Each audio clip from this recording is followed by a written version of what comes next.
자, 여러분 잠깐 앞에 화면 보겠습니다. 제가 추가적으로 설명을 좀 할 거라고 공지를 메모장을 띄워놨죠? 시간이 돼서 말씀을 좀 드릴 건데 일단은 수업 페이지 새로 고침해 보시면 제가 커밋 내역이 한 3개 정도 올라왔을 거예요. 이거 가지고 말씀을 좀 드려볼 겁니다. 일단 첫 번째 54번 작업물 테마부터 좀 확인을 할 건데 이 테마를 실제로 작업한 결과물을 먼저 보여드리자면 메인 페이지에 이렇게 해 모양 하나 만들어 놨고요. 이 녀석을 클릭하면 달 모양으로 이렇게 변하게끔 체크를 해 놨어요. 그러면서 테마가 변경이 됐죠. 그래서 얘는 이제 우리가 사용하는 데이지 UI에 적용되어 있는 기본적인 테마를 사용하는 방식입니다.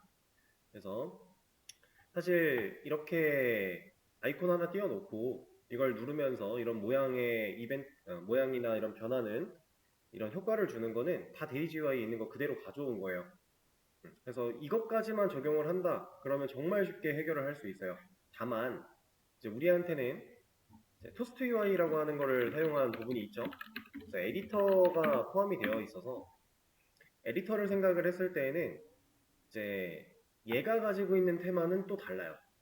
데이지 UI가 제공하는 테마랑 이 토스트 UI 에디터가 가지고 있는 테마가 달라서 지금 기본적으로 우리가 사용하고 있던 테마가 라이트랑 다크 테마라고 볼 수 있는데 그건 데이지 UI에 있는 거고 얘는 다크만 따로 추가가 있습니다. 다크가 아니면 그냥 디폴트 기본이에요. 그래서 이 녀석은 조금은 다른 방식으로 적용이 된다. 근데 이거를 지금 현재로서는 아직 문제가 조금 있긴 하지만 이런 문제가 좀 있습니다. 변하지 않아요. 이런 문제가 좀 있지만 이것도 해결을 하려면 할 수는 있어요. 그렇게 어려운 방식은 아니고 해결을 어떻게든지 할 수는 있지만 굳이스러워서 거기까지 건드리지 않았고요. 애초에 테마를 변경하고 들어왔을 때는 정상적으로 돌아옵니다. 여기서 이제 변하지 않는 게 문제예요. 여기서 변하지 않았기 때문에 글자를 입력하면 얘는 잘 보이지도 않아요.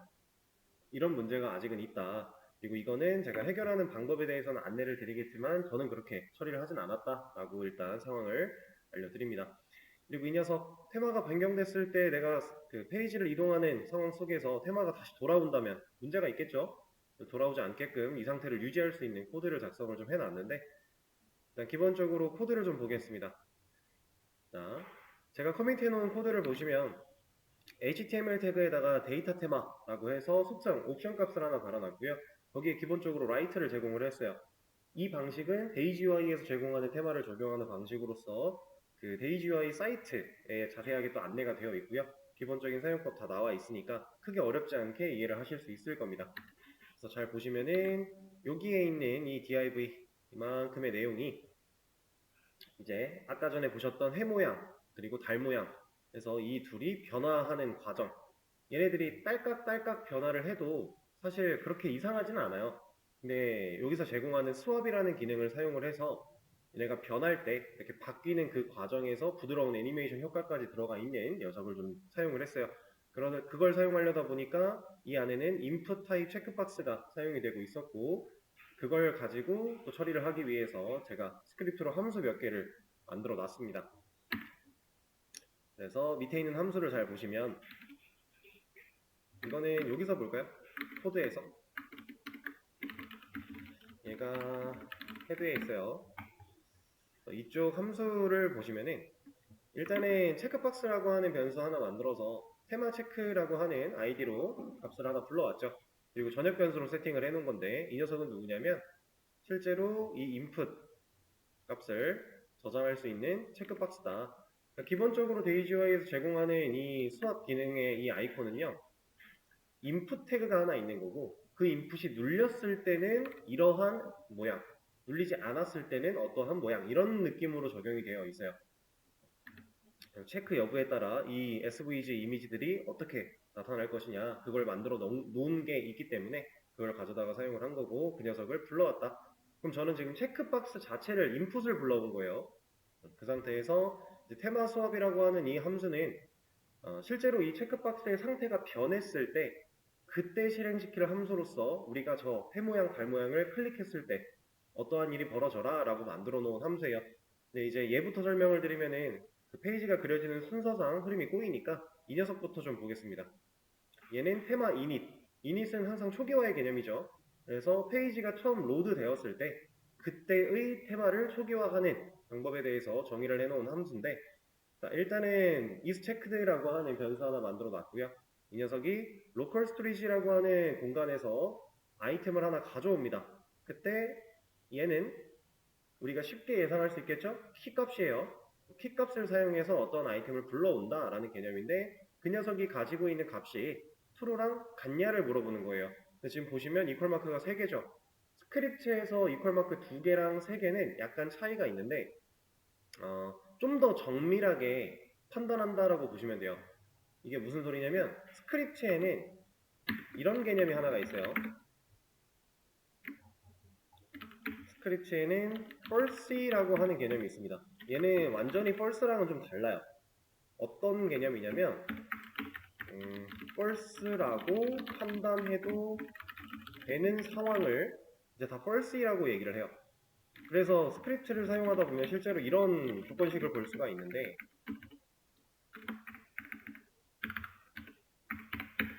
자, 결과값이 이렇게 치환되는 어떠한 조건식을 사용할 수가 있어요. 스크립트는.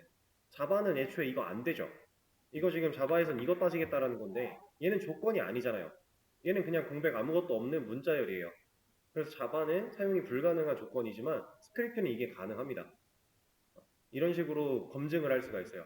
근데 이런 식으로 검증을 할 때 false에 해당하는 부분들이 어떤 거냐면, 데이터가 널이거나 undefined이거나 아니면은 뭐 몇 가지 경우들이 좀 있어요. 0이거나 공백이거나 이런 경우들을 이제 스크립트가 자체적으로 false라고 하는 상황으로 판단을 해서 얘는 그냥 false야 라고 보통 검증을 할 수 있게끔 만들어진 그런 방식들이 있습니다. 그래서 스크립트한테는 이것만 가지고 검증을 했을 때 우리가 생각한 거랑 다르게 좀 더 유두리 있게 검증을 해줘요. 그래서 나는 정확하게 비교를 하고 싶은데 정확한 비교가 안 되는 상황들이 간혹 있습니다. 그럴 때 확실하게 비교를 하기 위해서 이퀄 마크를 하나 더 달면 얘는 정말로 깐깐하게 비교를 해서 검증을 해주는 그러한 문법이 있습니다. 스크립트 자체가 조금 제약사항이 그렇게 많은 언어가 아니다 보니까 이런 식으로 좀 구별이 되어 있어요. 그래서 그거 가지고 검증을 한 거고 그냥 순수하게 값 비교를 했다라고 보시면 됩니다. 얘가 가지고 있는 값이 true랑 일치하느냐를 따져본 거고요. 이렇게 따져봤을 때 일치하지 않다면 이 자리에 false가 남겠죠. 그래서 이 local storage도 이제 설명을 하나 드려야 되는 상황인데, 이 local storage는 뭐냐면 그냥 간단하게 얘기해서 클라이언트 측에 저장될 수 있는 저장소예요. 그래서 local storage입니다. storage는 저장소고요. local은 로컬이니까. 그리고 이 녀석은 어디에서 볼 수 있느냐? 어플리케이션 우리가 쿠키 확인했던 이쪽으로 와보시면은 이 local storage라고 하는 영역이 있어요. 여기에 실제로 이렇게 저장이 됩니다. 지금 제가 체크 스테이트 그리고 테마 이 두 녀석을 local storage를 가지고 처리를 하고 있습니다. 그래서 여기에는 우리가 개발자가 직접 세팅을 할 수가 있고요. 그리고 이 세팅된 값을 가져다가 사용할 수 있고요. 그리고 이거를 개발자가 원할 때 지울 수도 있어요. 근데 얘는 사용자가 지울 수도 있어요. 여기에 있는 이 X 버튼을 누르게 되면 얘는 지워집니다. 없앨 수 있다는 얘기예요. 이런 거. 그러면 그러니까 이 로컬 스토리지는 개발자만 컨트롤할 수 있는 영역이 아니기 때문에 사용자도 컨트롤이 가능하기 때문에 여기에다가 뭔가 중요한 데이터를 저장을 한다거나 이런 방식으로는 올바른 접근법이 아니겠죠. 그냥 당연히 사용자가 처리를 해도 괜찮은, 물론 여기를 들어가서 이렇게 처리할 수 있는 사용자가 얼마나 있겠냐마는 사용자가 이런 식으로 뭔가 그 정보를 수정해도 기능상에 전혀 문제가 없을 법한 그러한 상황들을 저장할 때 보통 많이 사용을 하는 로컬 스토리지입니다. 간단하게 서버 측에 굳이 저장할 필요 없고 그냥 사용자 측에서 저장을 해서 기억했다가 사용할 수 있게끔 만들어주는 그러한 값이다 라고 보시면 돼요. 자, 그래서 이 녀석은 코드 자체는 이래요. 처음에 페이지가 딱 그려지면 저장하겠다라고 한 적이 없기 때문에 얘는 가지고 있는 게 없어요. 지금 이게 페이지 새로 고침 상태인데 다 지우고 났더니 안 뜨죠. 이 상태에서 이런 걸 가져오겠다라고 하면 얘는 없잖아요. 없는데 true랑 같냐라고 물어봤어요. 안 같으니까 false겠죠. 그럼 isChecked는 일단 false예요. 얘가 가지고 있는 변수가 가진 값이 false다. 그리고 여기서 체크박스의 PROP, 이 PROP는 ATTR과 상당히 유사한 메서드라고 보시면 됩니다. 함수라고. ATTR이 우리가 사용하는 옵션을 가져오고 그 옵션에 뭔가 값을 지정할 수도 있고 뭐 이런 것들을 할 수 있는 녀석인데 얘도 비슷해요.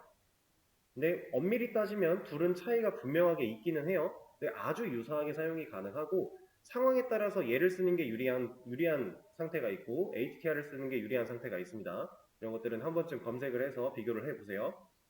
그래서 지금 제가 하려고 하는 거는 체크박스에 체크드라고 하는 속성에 값을 내가 부여하려고 하는 거예요. 체크박스는 사용자가 선택을 하면 체크드가 true로 들어오게 되고요. 체크를 빼게 되면 거기에 false가 들어오게 되는 그런 기본적인 속성 중에 하나입니다. 명시를 안 해도 기본으로 들어가 있어요. 근데 우리가 명시를 하게 되면 그 상태를 이 스크립트 단으로 컨트롤할 수 있게끔 만드는 방법 중에 하나인데, 그래서 이 체크박스는 우리가 아까 찾아낸 그 인풋이죠. 그 녀석이 가지고 있는 체크드 속성의 값을 일단은 false로 첫 번째 로드가 됐을 때 없을 거니까 false로 해놓겠다라는 건데, 만약에 있었다면 그땐 얘가 true가 되겠죠. 이거는 체크박스의 상태를 기억하기 위해서 제가 만들어 놓은 거예요. 이걸 하지 않으면 우리가 발로 이렇게 변환을 시켜놓고 다른 페이지를 넘어가거나 했을 때 그 이 상태를 유지하지 못하기 때문에 정상적으로 테마를 유지할 수가 없어요. 그래서 그 작업을 위해 해놓은 거고요. 처음에는 맨 처음에 들어왔다라고 생각하면 이닛이 발동하면서 is checked false 들어갈 거고 체크박스는 체크가 안 된 상태로 만들어질 겁니다.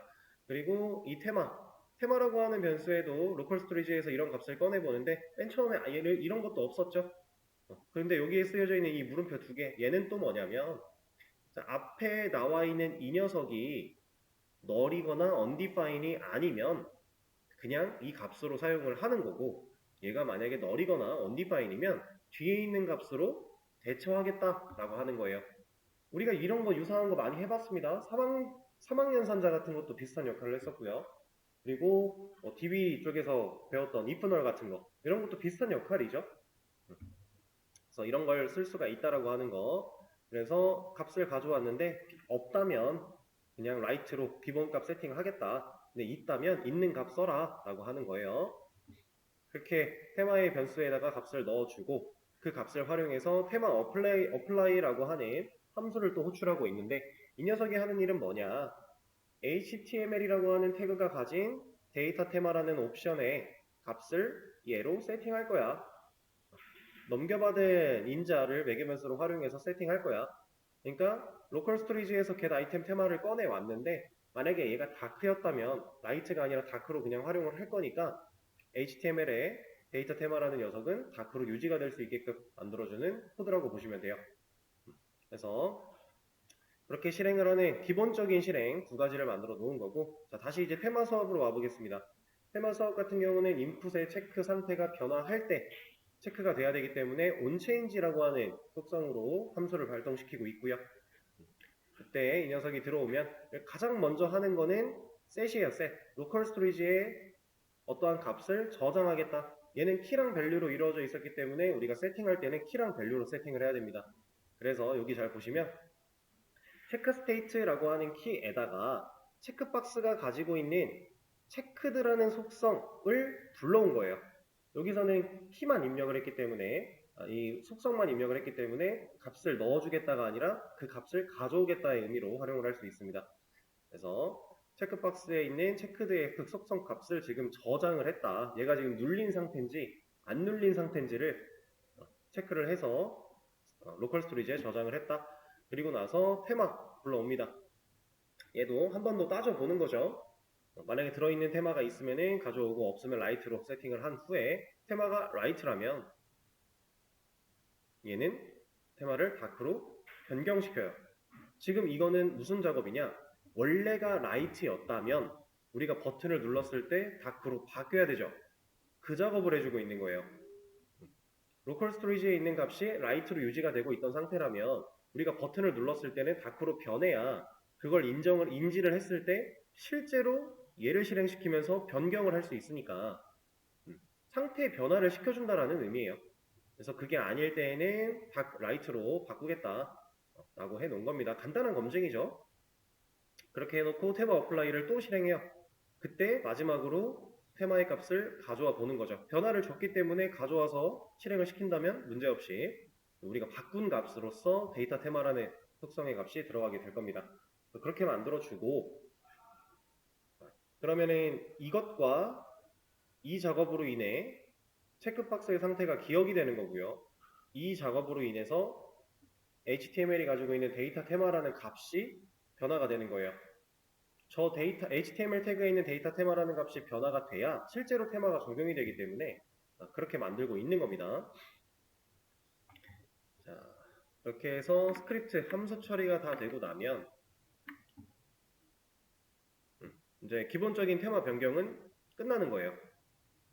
상당히 쉽게 바꿀 수 있는 방식인데, 거기까지만 했을 때 에디터 쪽에 문제가 생겨서 에디터 관련된 변경사항이 살짝 있습니다.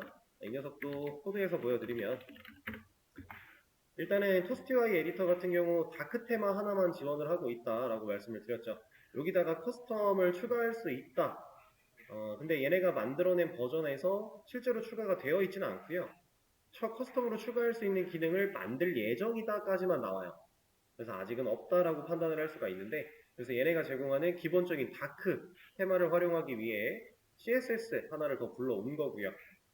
이렇게 CSS를 불러와서 해당 테마에 대한 값을 다크인지를 먼저 체크를 할 겁니다.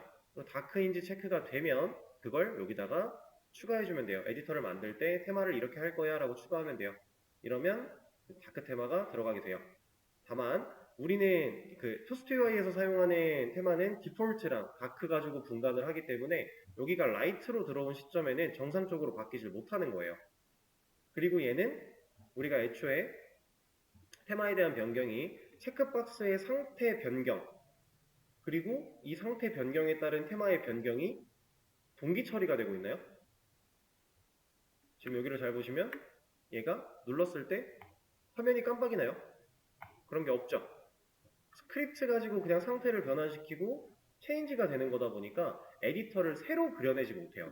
그래서 아까 보셨던 것처럼 에디터가 떠 있는 상태에서 얘를 변환시켰을 때 에디터가 변하지 않는 거예요. 이걸 처리하겠다라고 하면 저 상태가 변했을 때 에디터도 새로 그려주겠다라고 하는 코드만 넣어주면 됩니다. 그러면 아까 전에 보셨던 문제도 해결을 할 수 있죠. 다만 에디터를 새로 그리기 위해서는 조금 번거로운 작업이 들어가다 보니까 얘를 쉽게 해결하려면 우리가 이 상태를 변경시켰을 때 페이지를 리로드 해주면 돼요. 로케이션 리로드 같은 걸 사용해서 페이지를 새로 고침해버리면 얘는 당연히 에디터가 새로 그려지겠죠. 그러면 그런 문제를 해결할 수 있어요. 다만 수압 효과를 눈으로 보지 못해요. 얘를 눈으로 볼 수가 없어요. 수압을. 왜냐면 페이지가 새로 그려진 거니까. 새로 그려졌을 때 바뀌어있는 아이콘으로 그냥 떠버릴 거니까. 그래서 정상적인 수압 효과를 못 보기 때문에 이런 애니메이션 효과를 유지하고 싶다면 이렇게 동기적인 처리를 할 수가 없다라는 한계, 그 두 가지가 지금 맞물려서 제가 처리를 그 부분을 안 했다라고 보시면 됩니다. 그래서 일단 테마에 관련된 부분은 이렇게, 이거 이제 제가 사용했던 이러한 방식 같은 것들도 결국엔 데이지UI에서 제공하는 레퍼런스를 보고 공식 문서를 보고 저도 진행을 했던 거고, 그 외적으로는 체크박스에 대한 이런 사용, 이런 것도 데이지UI에서 제공을 하는 문서가 있어요. 다만 리액트로 제공을 하고 있어서 그것만 봤을 때는 여러분들이 코드를 이렇게 변환시키는 게 어려울 수 있는데, 사실 조금만 생각해 봐도 체크박스의 상태를 유지해야 내가 그 상태를 정상적으로 기록할 수 있겠다 라고 하는 그 점만 잘 체크를 하시면 코드를 작성하는데 문제가 없을 부분이에요. 이렇게 테마 부분 먼저 완료를 할 거고요. 그 다음 그 밑에 있는 파일 업로드 앤 뷰라고 하는 이 녀석을 볼 겁니다. 얘는 파일 업로드를 하는 가장 기본적인 방법에 대한 소개라고 보시면 돼요. 이거를 이제 우리가 게시물을 작성하는 그 시점에다가 사용을 할 때는 조금 더 다른 개념들, 추가적인 개념들이 필요하겠지만 기본적인 파일 업로드에 대한 내용을 예시로 보여드렸다라고 보시면 됩니다. 그리고 실제로 진짜 아주 간단하게 파일 업로드만 할 거면 테이블 같은 거 안 만들어도 돼요. 저는 지금 테이블을 먼저 만들어 놓고 실행을 했는데, 얘를 만든 이유는 사실 안 만들고 해도 지금 제가 만든 파일 업로드랑 뷰 기능은 할 수 있어요. 근데 만들어 놓고 하면 조금 더 편해요. 우리가 일반적으로 사용하던 방식으로 통신을 할 수가 있어서 더 편한 방식으로 할 수가 있습니다. 그래서 얘를 좀 만들어 놨고요. 그리고 그 쿼리가 올라가 있는 거고 밑에 있는 코드를 보시면은 이것도 여기서 보면서 얘기를 할까요? 일단 제가 어플리케이션 야물에다가 파일이라고 하는 이름으로 dir 만들어 놓고 경로를 좀 만들어 놨습니다. 얘는 실제로 제 로컬에 존재하는 경로예요. 여기에 이렇게 만들어 놨어요. 파일 업로드가 진행이 되면 실제로 여기 업로드 폴더 안에 파일들이 저장이 되게 됩니다. 이렇게 만들어 놨고요. 그리고 위쪽에 보시면 파일이라고 하는 파일 첨부, 업로드 이런 기능을 사용하기 위해서는 이런 세팅이 좀 필요해요. 그래서 보통 이제 첨부 파일 기능을 만들 때에는 최소값과 최대값 사이즈를 정하기도 하고 이런 기본적인 세팅이 좀 필요하다. 이것도 이제 뭐 간단한 검색을 통해서 충분히 알 수 있는 사실이고요. 자, 그리고 나서 제가 메인 페이지에다가 업로드 버튼을 하나 만들어 놨어요. 첨부 파일 같은 기능을 사용하기 위해서는 우리가 인풋을 써야 됩니다. 인풋에 타입 파일이라고 해놓으면 얘가 이렇게 생긴 녀석이 하나가 생겨나요. 이거 지금 노멀라이징 되어 있어서 선 같은 게 안 보이는데 그냥 디자인 없이 이렇게 생겼습니다. 이거를 이제 디자인을 좀 더 꾸미면 여러분들이 흔히 볼 수 있는 그런 형태로 변경되는 거예요. 그래서 인풋 파일 만들어져 있는 거고 여기서 파일 선택을 누르면 여기까지는 이건 제가 구현한 게 아니에요. 이거는 인풋 파일을 사용하면 그냥 나오는 거예요. 얘까지는. 여기서 파일을 선택하고 열기까지 했을 때 이게 이 파일의 이름이 여기로 들어오는 것까지 이거 인풋 파일이 그냥 만들어져 있는 겁니다. 우린 이걸 그냥 사용을 하는 거고 업로드라고 하는 버튼을 누르면 이 폼이 전송되겠죠. 폼을 사용해서 인풋을 넘기는 건 당연히 기본적인 내용이니까 그러면 업로드라고 하는 요청 주소로 넘어가게 될 거고 메서드 방식은 제가 포스트를 썼는데 상관없어요 별로. 그 다음에 중요한 건 얘예요. 이 앵커 타입이라고 하는 이 녀석이 이렇게 세팅되어 있지 않으면 파일 전송으로서 폼이 역할을 못해요. 그래서 이게 input 타입 파일을 사용할 때 실제로 파일을 전송하기 위해서는 얘는 필수다라고 보시면 됩니다. 그렇게 생각을 해주시면 이제 업로드를 눌렀을 때 여기로 요청이 갈 거니까 그거를 제가 홈에다가 만들어 놨어요. 여기 보시면 업로드 요청을 받아들일 수 있게끔 만들어 놨고요. input 파일을 사용해서 폼으로 전송을 하게 되면 기본적으로 멀티파트 파일이라고 하는 타입의 데이터로 넘겨받게 됩니다. 이 녀석 말고 예전에는 그냥 파일 어쩌고가 있었어요. 얘는 단일 파일이고요. 멀티파트라고 하는 이 녀석을 사용하면 다중 파일이 이제 처리가 가능한 녀석인데 저는 지금 단일 파일로 처리가 되고 있어요. 그럼에도 불구하고 이 녀석을 쓸 수 있습니다. 당연히. 실제로 여러분들이 다중 파일을 쓰게 되면 이제 파일 첨부에다가 여러 개의 파일을 올렸다. 그리고 이걸 한 번에 업로드를 하겠다라고 했을 때 이 파일들을 리스트 형태로 멀티파트 파일의 리스트 형태로 받아낼 수가 있습니다. 그렇게 받아내서 순차적으로 처리를 해줄 수 있어요. 그래서 이 녀석으로 실제로 인풋에 들어있는 파일을 받아내겠다. 자, 그리고 파일 검증 먼저 해준 거예요. 얘가 정상적으로 들어와 있는 게 없다면 비어 있다면 그때는 돌려보내는 거죠. 왜냐면 비어있는 파일을 업로드를 시도를 했을 때는 문제가 생길 수 있으니까. 그리고 실제로 들어있어서 문제없이 진행을 할 거다라고 하면은 파일 서비스라고 하는 녀석한테 세이브 파일을 저장해 라고 하는 메서드를 제가 호출하고 있죠. 그때 파일을 넘겨주고 있어요. 자, 그럼 파일 서비스를 가봐야 되는데 제가 파일 서비스는 여기다가 사용할 수 있게끔 의존성 주입을 하나 해놨습니다. 그러면 파일 서비스에 가서 세이브 파일이라고 하는 이 녀석이 하는 일이 뭔지를 지금 볼게요. 외계면수로 받아왔죠. 받아온 걸 가지고서 제가 이제 이런 작업들을 좀 했는데 얘는 파일이 가지고 있는 실제 이름을 의미해요. 그래서 파일, 이 녀석에 갖고 있는 get original file name 이러한 메서드를 통해 진짜 이름을 여기다가 저장했습니다. 그리고 UUID를 통해서 이거는 랜덤한 ID 값을 만들어내는 거죠.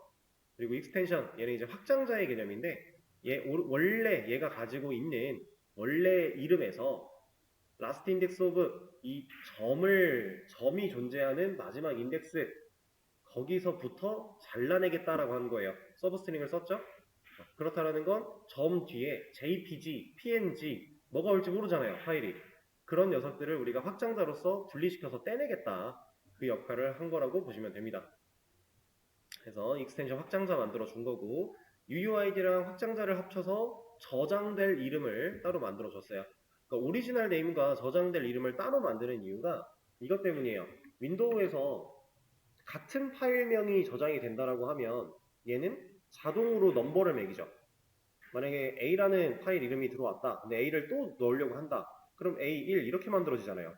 이것 때문에 나중에 파일 이렇게만 오리지널 네임으로만 저장을 해버리면 나중에 파일을 못 불러와요. 불러올 때 이걸 판단할 수가 없어요. 있는지 없는지 다 따져볼 수가 없기 때문에. 그래서 애초에 저장은 실제 이름 가지고 안 하는 거고요. 그러니까 실제 로컬 폴더 이 여기다 저장을 할 때는 이러한 형태로 UUID를 통해 만들어진 이름 플러스 확장자로 저장을 하는 거고 이 녀석을 가져오는 상황에서 원래 오리지널 네임으로 변경시켜서 보여주면 되는 거예요. 그런 것들은 데이터베이스에 같이 저장을 할 수 있게끔 우리가 컬럼을 만들어 놨기 때문에 그렇게 처리를 할 겁니다.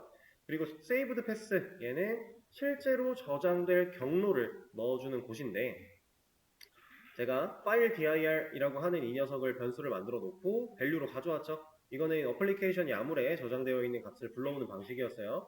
이걸 사용해서 불러왔고 그 뒤에 슬래시 하나 때린 다음에 저장될 파일의 이름 실제로 saved path라는 값은 그러면 이 실제 파일이 저장되어 있는 이름으로 경로까지 다 갖고 있겠네요. 그렇게 만들어진 녀석이고 파일 DAO를 통해서 insert 파일 이거는 이제 데이터베이스에 저장하기 위함이겠죠. 필요한 정보들을 저장하게끔 해놨습니다. 그리고 얘가 이제 중요한 건데 자, 파일 얘는 멀티펄트 파일이라는 타입으로 제공받는 변수였죠. 이 녀석은 input 파일에서 실제로 들어온 파일인데 이 transfer to라고 하는 이 메서드가 어떤 역할을 수행을 하냐면 지금 만들어지는 이 녀석을 실제 어떠한 경로에 그 이름으로 저장시켜주는 역할을 해요. 얘가 없으면 로컬 폴더에 저장이 안 된다라는 거예요. 이 작업을 해줘야 됩니다. 근데 이것도 방식이 여러 가지가 있어요. 제가 지금 보여드린 이 방식은 가장 기본적인 방식인데 얘는 사실 이렇게만 쓰면 안 돼요.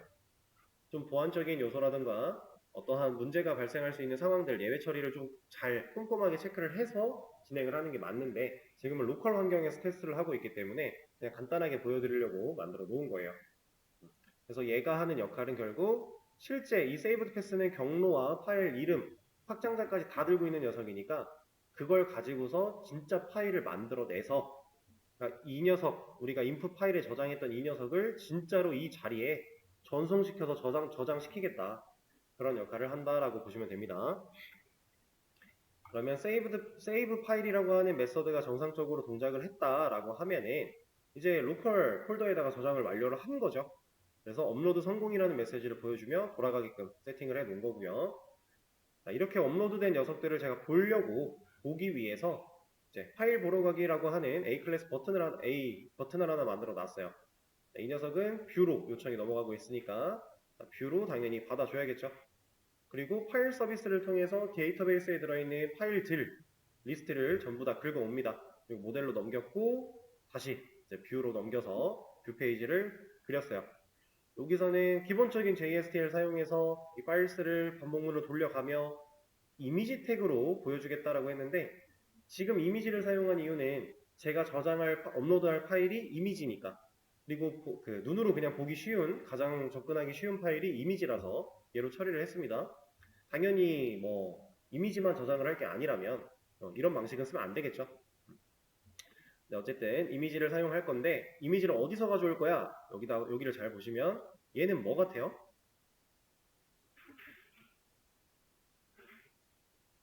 얘는 요청이에요. 요청.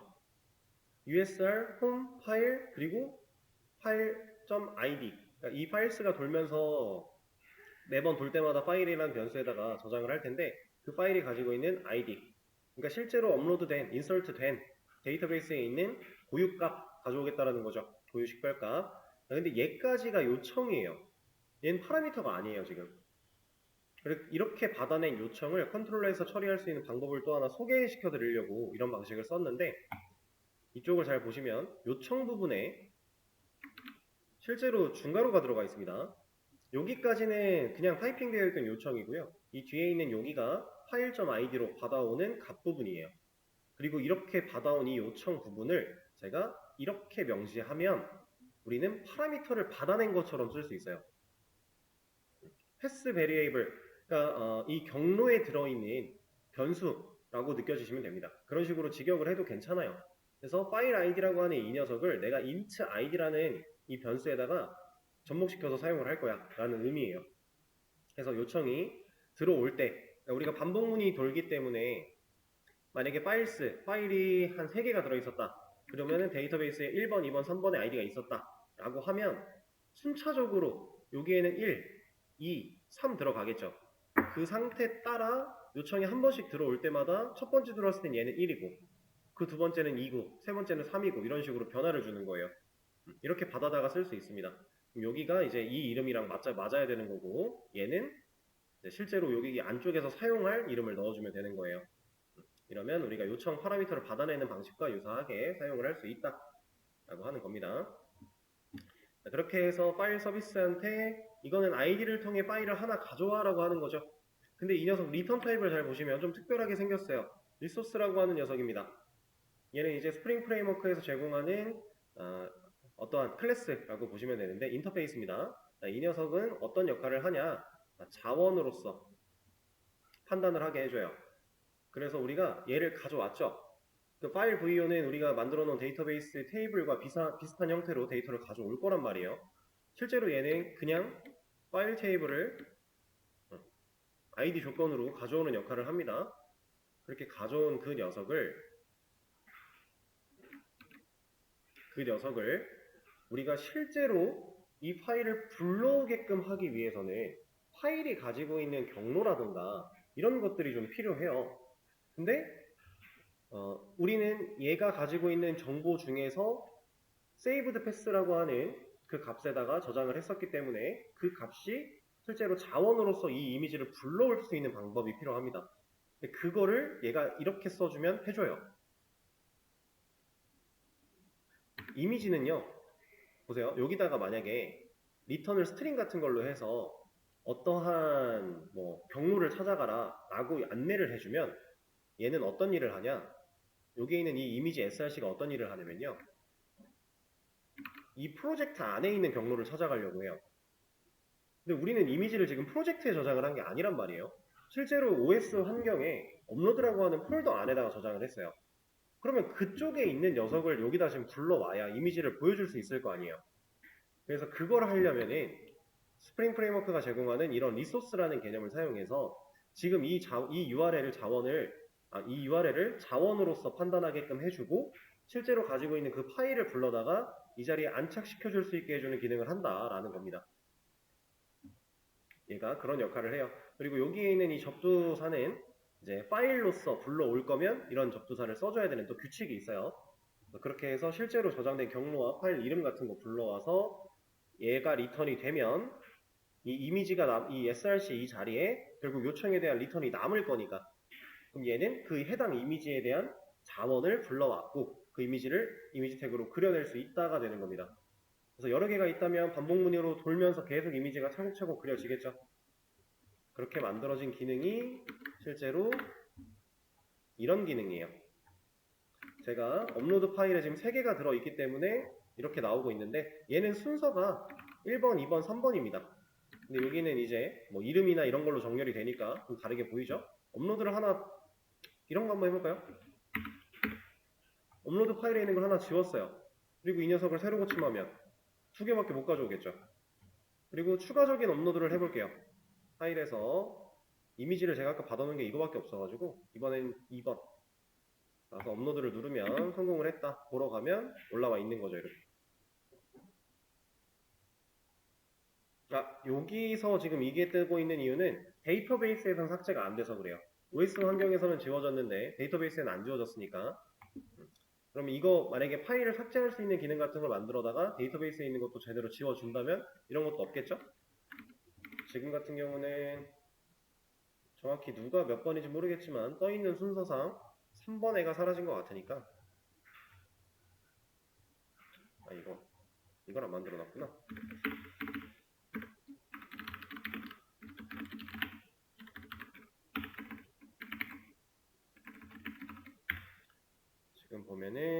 여기에는 4번까지 존재하는데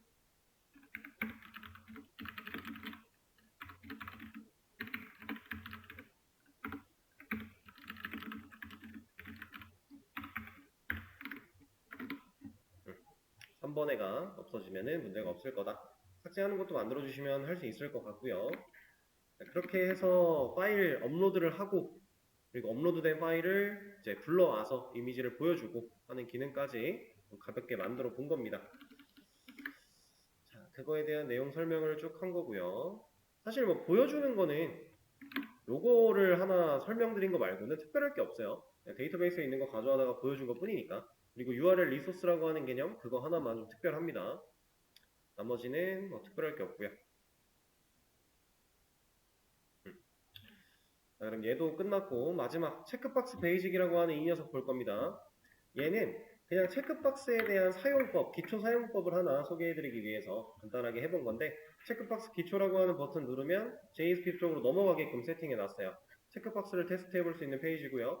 여기에 있는 이런 체크박스들을 눌렀을 때 제가 제출을 하면 얘네들이 가지고 있는 밸류 값들을 그 다음 페이지로 넘어가게끔 해서 그 페이지에서 보여줄 수 있게 세팅을 좀 해놨습니다. 제출 누르면 1, 2, 3이 나와요. 순차적으로 1, 2, 3, 4가 들어있거든요. 그래서 다시 3번, 2번만 눌렀다. 그럼 2, 3번 들어가게 되고요. 이렇게 하나만 눌러도 들어가게 되고요. 아무것도 안 눌러도 문제없이 통신은 되게끔 처리를 해놨어요. 자, 이거에 대한 소개를 또 드릴 건데 일단은 메인 페이지에 버튼 만들어 놓은 거는 뭐 엄청 설명 안 드려도 되겠죠? 그냥 체크박스 기초 하나 A 태그로 만들어 놨고 체크박스 베이직이라는 요청으로 넘어갈 수 있게 세팅을 해 놨습니다. 이 녀석이 받을 거고 얘는 JSP를 그리겠죠? 이거 모델은 왜 있는 거야? 없어도 되겠네요. 얘를 그려줄 거고요. 그려준 페이지를 가보시면 얘는 그냥 인풋을 여러 개 만들어 놨어요. 체크박스를. 여기서 네임은 다 동일하게 처리를 해놨고 밸류 값 다르게 세팅해 놨죠. 그리고 라벨로 묶어서 글자를 눌러도 인풋이 체크가 될 수 있게끔 만들어 준 거고 제출 버튼 눌렀을 때 폼이 전송될 거고요. 이 폼 체크박스 서브밋이라는 이름으로 전송이 될 거니까 실제로 컨트롤러에서 받아들일 수 있게 만들어 줬습니다. 자, 근데 체크박스라고 하는 거는 여러 개의 값을 동시에 선택해서 보낼 수 있단 말이에요. 그러면 일반적으로 생각했을 때 이 네임이 다 동일하기 때문에 여러 개의 값이 넘어오면 단일 변수로 받질 못해요. 이건 당연한 거예요.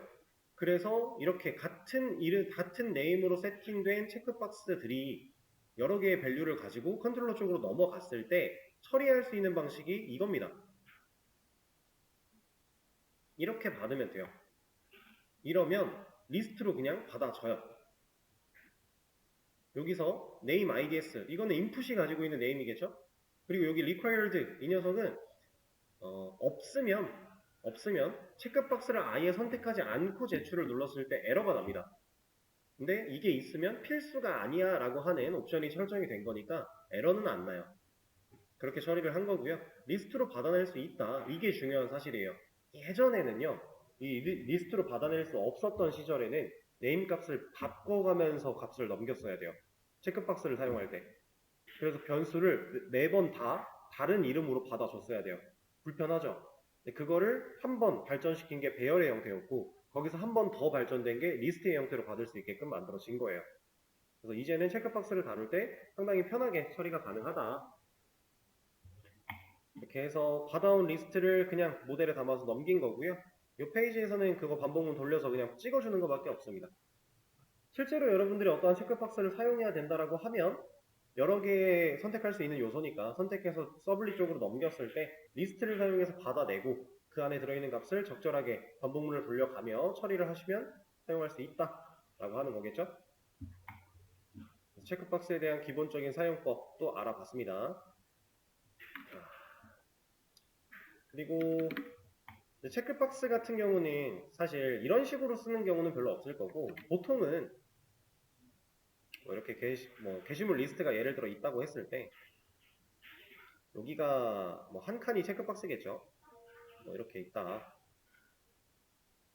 그러면은 얘를 누르면 전체가 다 선택되고 얘를 누르면 전체가 다 빠지고 그리고 뭐 이거 두 개 누르다가 갑자기 얘를 다시 눌렀다. 그럼 전체가 다시 또 선택되고 뭐 이런 기능들이 좀 보통 있을 거예요. 일반적으로 게시판에는. 이거는 스크립트 가지고 하는 거예요. 스크립트 가지고 얘를 눌렀을 때 지금 이 체크박스들이 각각의 체크박스들이 가지고 있는 체크드 속성이 이런 애들 개수가 몇 개랑 같으면 뭐 전체가 선택이 되라, 뭐 몇 개랑 다르면 전체가 해제가 되라, 뭐 이런 식으로 스크립트 가지고 간단한 검증으로 하는 거예요. 그래서 얘는 뭐 따로 안 보여드려도 충분히 스크립트 코드로 작성할 수 있는 부분이기 때문에 제가 안내는 안 드리는데, 이런 것도 있을 수 있겠죠. 체크박스 중에서 일부가 비활성화되어 있는 경우 이렇게 있다라고 하면은 얘는 아예 선택이 안 되게끔 비활성화되어 있어요. 그러면 제가 얘를 눌렀을 때 얘 불 들어와야 돼요? 안 들어와야죠. 이런 것들도 이제 얘가 가지고 있는 속성 값을 잘 활용해서 처리를 할 수 있습니다. 이런 건 다 스크립트로 하는 거니까 그렇게 생각을 해주시면 되고, 혹시 저런 거 하고 싶은데 하다가 잘 못하겠다 모르겠다 하시면 질문 주세요. 그럼 제가 그때 알려드릴게요. 기본적인 사용법은 여기서 마무리 하도록 하죠. 그래서 오케이, 일단 녹화는 여기까지.